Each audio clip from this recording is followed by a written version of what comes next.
Au cœur des denses forêts tropicales d'Afrique centrale vivent les pygmées, souvent appelés les enfants de la forêt. Depuis des siècles, ils prospèrent dans cet environnement exigeant. Leur vie intimement liée au rythme de la nature.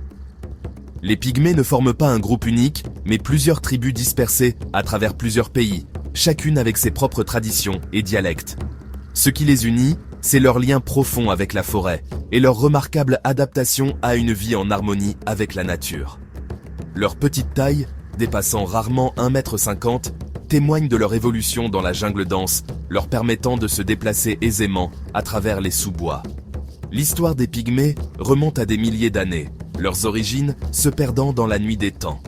Ils sont considérés comme l'une des cultures les plus anciennes d'Afrique, leurs ancêtres ayant parcouru ces forêts pendant des millénaires.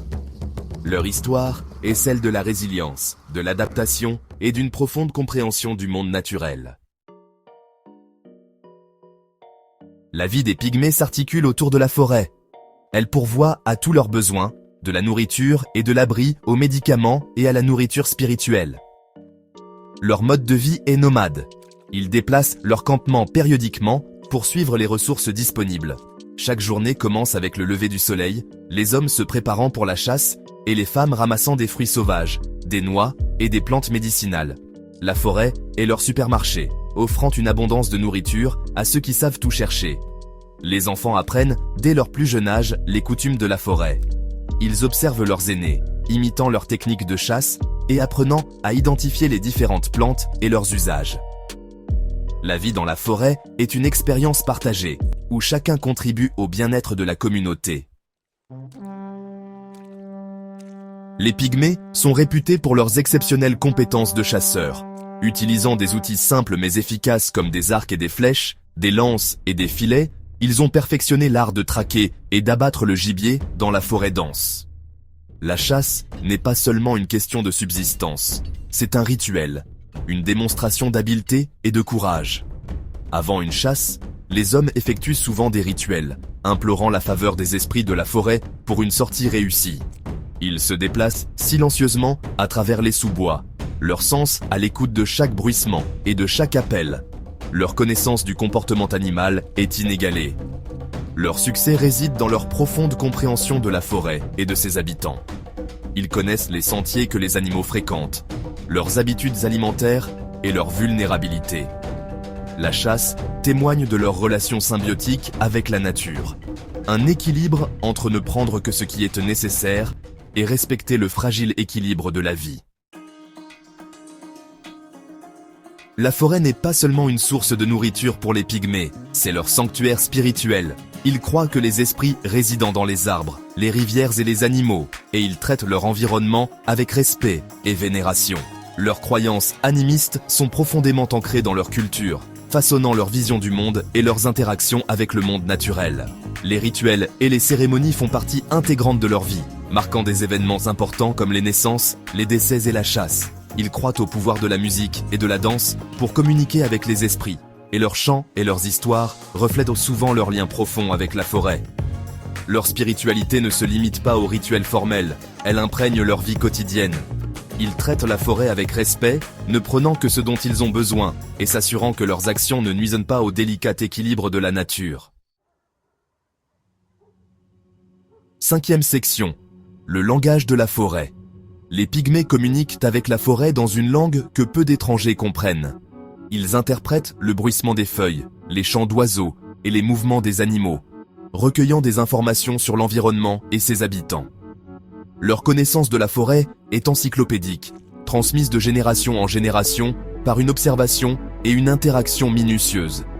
Ils peuvent identifier d'innombrables espèces végétales, connaissant leurs propriétés médicinales, leurs utilisations comme outils ou matériaux de construction et leur rôle dans l'écosystème.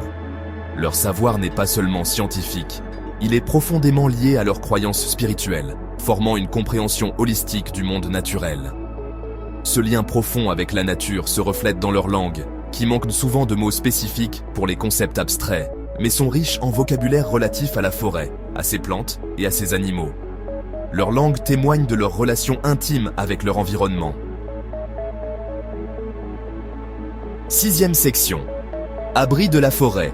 Les maisons des pygmées font autant partie de la forêt que les arbres eux-mêmes.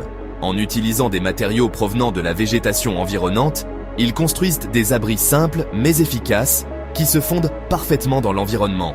Ces huttes en forme de dôme, faites de branches, de feuilles et de lianes, offrent une protection contre les éléments tout en laissant une empreinte minimale sur la forêt. La construction d'une hutte est un effort collectif, chacun apportant ses compétences et son travail. Les femmes rassemblent généralement les matériaux, tandis que les hommes construisent à la charpente et couvrent le toit de chaume. Les enfants apprennent en observant et en aidant, absorbant les techniques transmises de génération en génération. Ces abris temporaires reflètent le mode de vie nomade des pygmées, leur permettant de se déplacer facilement à la recherche de nourriture et de ressources. Ils témoignent de leur ingéniosité et de leur capacité à vivre en harmonie avec la nature, ne prenant que ce dont ils ont besoin et ne laissant aucune trace. 8e section. Une culture en danger. Malgré ces efforts, les pygmées sont confrontés à un avenir incertain. Les forces de la mondialisation, de la modernisation et de la croissance démographique continuent d'exercer une pression sur leur mode de vie. La perte de leur habitat forestier menace non seulement leur survie physique, mais érode également leur identité culturelle, si profondément enracinée dans leur relation avec la nature. La jeune génération, exposée au monde extérieur par l'éducation et les médias, est aux prises avec l'attrait de la modernité et les traditions de ses ancêtres. Beaucoup luttent pour trouver un équilibre, cherchant à préserver leur héritage culturel tout en s'adaptant au monde en mutation qui les entoure. Les défis auxquels ils sont confrontés sont complexes et multiples, nécessitant une compréhension nuancée de leurs besoins et de leurs aspirations. Il est essentiel de leur donner les moyens de faire leurs propres choix quant à leur avenir, tout en leur fournissant le soutien dont ils ont besoin pour s'épanouir dans un monde en rapide évolution. 9e section. Préserver un précieux héritage. Les pygmées sont les gardiens d'une sagesse ancienne, un mode de vie qui a beaucoup à nous apprendre sur la façon de vivre en harmonie avec la nature.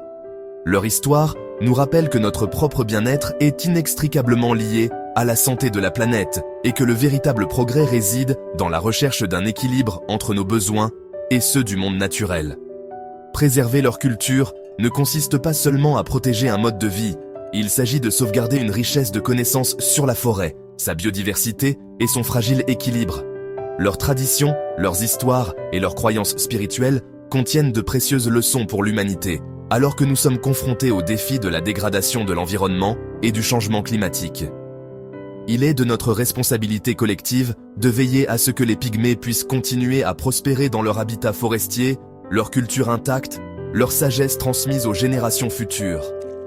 Ce n'est qu'alors que nous pourrons vraiment apprendre des enfants de la forêt et envisager un avenir où l'humanité et la nature coexistent en harmonie.